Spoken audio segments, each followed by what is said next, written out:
Okay, so you want to transfer schools.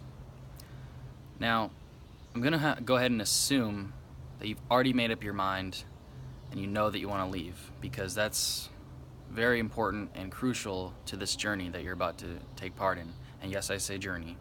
So I want to make sure that you've sat down and you've thought about why you want to leave, why you want to go to where you want to go, and you've made pros and cons.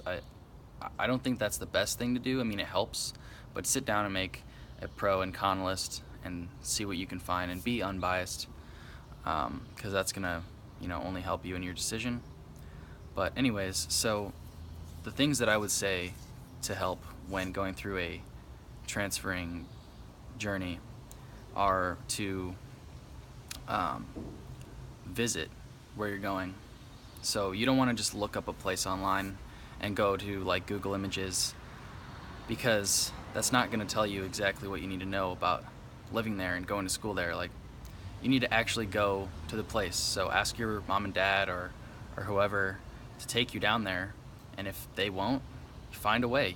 Take a train if you have to, take a bus, drive yourself if you have a car. If you don't have anywhere to stay, I don't recommend staying in a hotel anyways, but do Airbnb or couch surfing. I cannot recommend both of those enough. I did couch surfing when I went to Texas to go to look at a school, and I had an awesome time. I mean, yeah, it was a little scary, but you just got to go for it sometimes. And the person that I was staying with, like, he was super nice and showed me around the city and gave me stuff, and it was all just because he wanted to, and it was an awesome experience. And another thing you're going to want to do is, while you're there, see if you can talk to students or even alumni and ask them the questions that you want to know about. Like, what's it like being a student here? What do people do on the weekends? What do people do in their free time? Is it easy to make friends? What's it like going to football games? Just whatever you care about, ask people, because they're going to be the ones that know best, in terms of the questions you want to know, because you're trying to be a student there. So who better to ask than the students? And just make sure you ask, the important questions that matter to you most.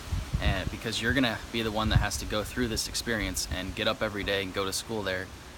And you don't want it to be some, half-assed decision. Like, make sure that it's something that you want to do and somewhere that you want to be, not where your parents want you to be, not where you think it might look cool if you go there. No, just do whatever you want and whatever makes you happy. That's the most important part, because you're going to be the one that has to do it.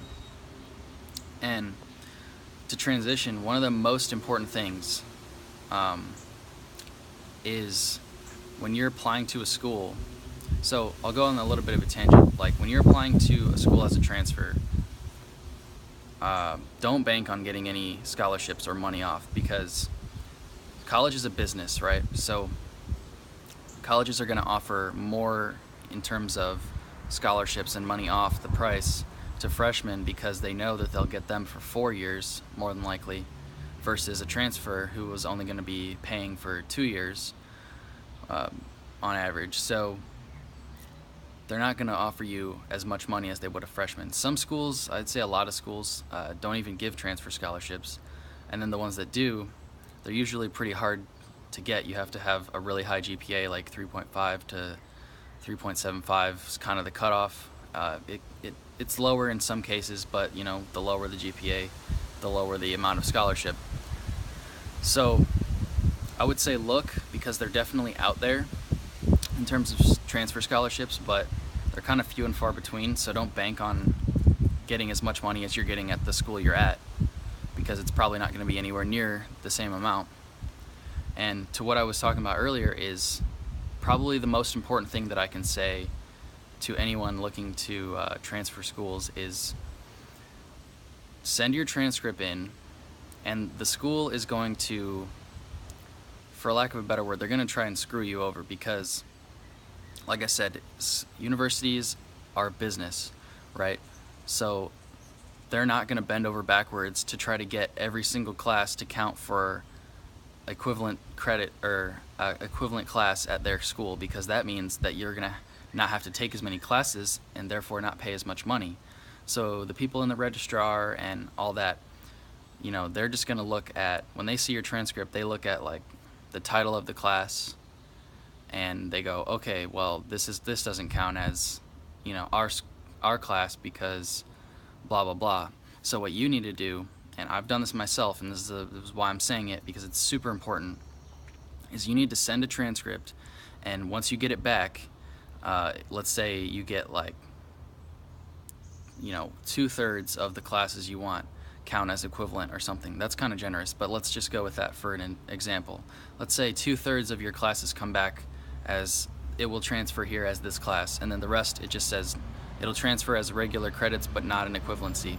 You need to go through and look at that list that they give you back, and if you have a class that you think should count, call the office. Don't email, because they're never going to get back to you in time.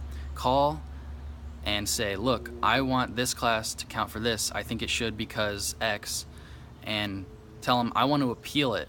This is the most important part. You have to appeal your classes that don't count as credit initially for equivalent classes. You have to appeal them, and what you're going to have to do is send a syllabus or a course description to probably the head of the department. So if it's like an English class, you're probably going to have to send it to like the head of the English department, because that's who they send it to read it over and see if it counts as like this class that they have there.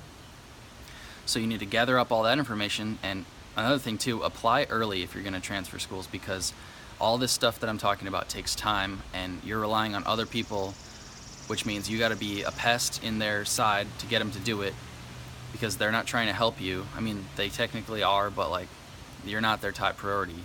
Helping you spend less money and time at the school is not their top priority, because it's a business.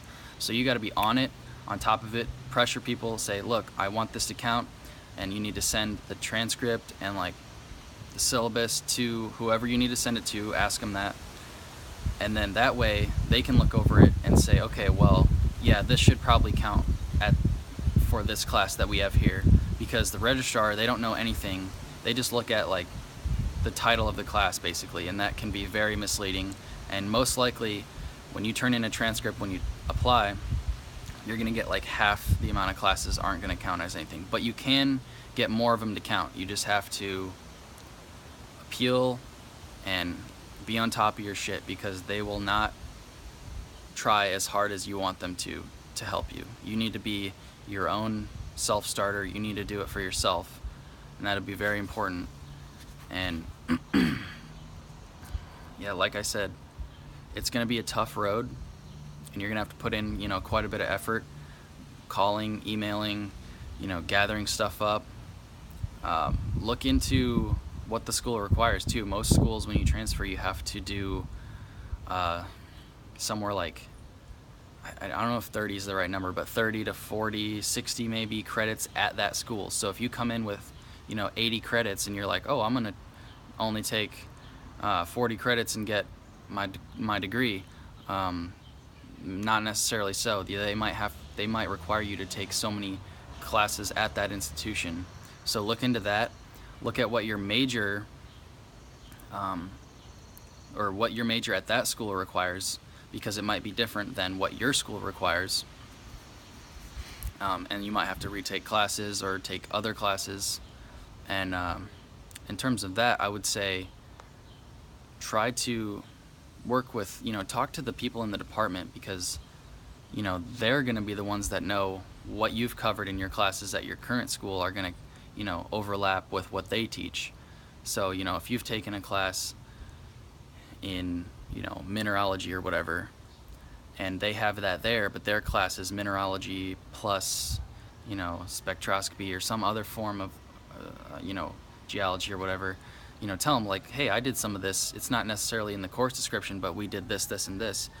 And then they'll say, okay, well, either they'll say, yeah, that we can count that for this class, or no, we're gonna need you to take this class because X, Y, and Z. So you need to like talk. This is why visiting helps, because you can talk to people face to face instead of calling on the phone and trying to get a hold of people, and it just takes time. So I would say visit the school, talk to the faculty, talk to people you're potentially going to be working with, like teachers and whatnot, and just tell them what you've learned, tell them what you've done and how that can transfer there, and just be on top of it. And you got to do it by yourself, because people will not help you very much in this process because it's kind of a burden for them. And I think this is really valuable information. I've learned it through my own experience.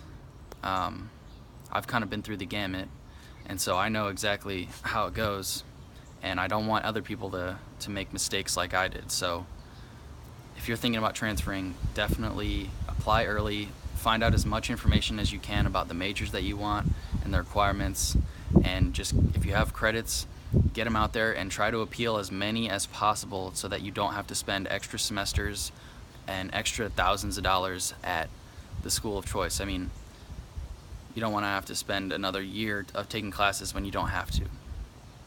Peace.